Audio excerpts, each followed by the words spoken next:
కేసీఆర్ క్రియాశీలక రాజకీయాల్లో లేకపోవడం వల్లనే బీఆర్ఎస్ పార్టీకి ఈ పరిస్థితి దాపురించిందని చెప్పక తప్పదు. గెలిచిన ఎమ్మెల్యేలు ఎవరితో ఉండాలనే దాని దగ్గర స్పష్టత ఇవ్వలేదు. అంటే ఇలా ప్రభుత్వంలో ఉన్నప్పుడేమో అంతా తానై నడిపి ఒకటేసారి పార్టీ కష్టాల్లో, బాధల్లో, సమస్యల్లో ఉంటే తను అచేతనంగా ఉండడం అనేది ఆ పార్టీ నాయకులకు కానీ, ఎమ్మెల్యేలకు కానీ, ఎంపీలకు కానీ ఒక ఇంత అసహనం ఉన్నమాట వాస్తవం. దాన్ని చెప్పలేని వాళ్ళు కొంతమంది బయటికి వెళ్లే పరిస్థితి ఉంది. కొంతమంది బయటికి వెళ్ళిండ్రు. కాంగ్రెస్తోనే ఉన్నారా లేకపోతే ఇతరత్ర ఆలోచనలు ఉన్నారా అనే విషయం పక్కన పెడితే ఇప్పుడు వాళ్లకు స్పీకర్ యొక్క పాత్ర మీద అనుమానం లేకపోతే స్పీకర్ యొక్క తీరు మీద అవమానం చేయడం అనేది ఒక రివాజుగా పెట్టుకున్నప్పటికి కూడా స్పీకర్ నిర్ణయాన్ని మీరు ప్రశ్నించేటప్పుడు ఒక రాజకీయ పక్షంగా కేసీఆర్ నిర్ణయాన్ని కూడా మీరు ఆలోచించండి. మామూలుగా ప్రభుత్వం అంటే ఎవరు?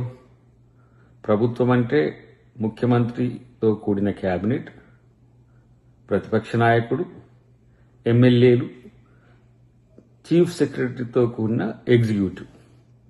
ఇక్కడ ప్రతిపక్ష నాయకుడు మిస్సింగ్. రెండవది ఒక రాజకీయ పక్షం. ఒక రాజకీయ పక్షం అంటే అది జాతీయ పార్టీ అయితే జాతీయ అధ్యక్షుడు, రాష్ట్ర పార్టీ అయితే రాష్ట్రానికి అధ్యక్షుడు, ఒక పార్టీ అయితే ఆ పార్టీకి అధ్యక్షుడు ఉంటాడు.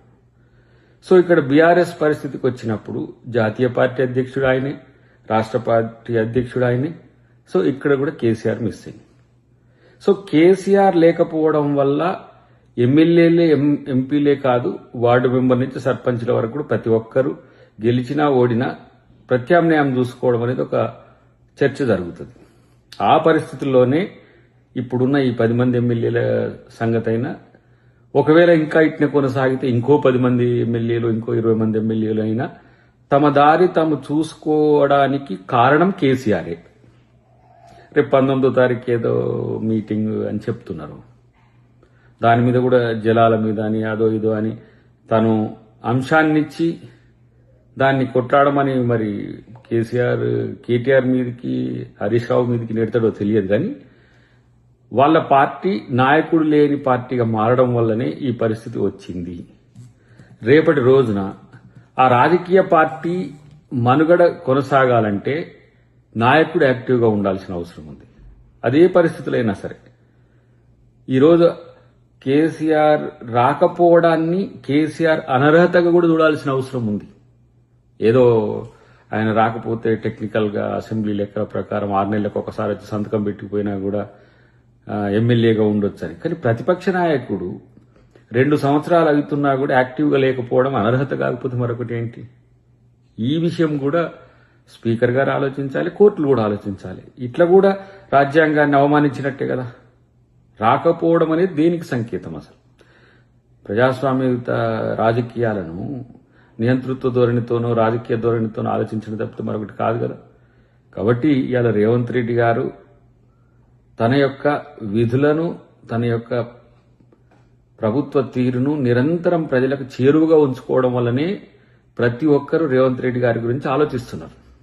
ఎవరైనా ఇతర పార్టీల నాయకులైనా సరే, అది బీజేపీ నాయకులైనా, బీఆర్ఎస్ నాయకులైనా, ఇతర పార్టీల కమ్యూనిస్ట్ నాయకులైనా సరే తన పట్ల ఒక ప్రేమాభిమానాలు చూపిస్తున్న పరిస్థితి మనం గమనిస్తున్నాం. కాబట్టి ప్రతిపక్ష నాయకుడు లేని లేకపోతే పార్టీ అధ్యక్షుడు లేని బీఆర్ఎస్ పార్టీ ఆలోచించుకోవాల్సిన అవసరం ఉంది.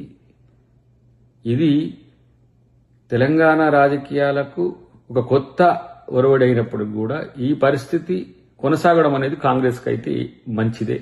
కాంగ్రెస్కు నష్టమేం లేదు, రేవంత్ రెడ్డి గారికి అసలే నష్టం లేదు. కాబట్టి ఫస్ట్ మీ పార్టీ నాయకులను దారిలో పెట్టుకోవాలంటే మీరు నాయకత్వంలో సమర్థవంతంగా ఉండాలనేది తెలుసుకుంటే మంచిదని చెప్పి బీఆర్ఎస్ పార్టీకి హితవు.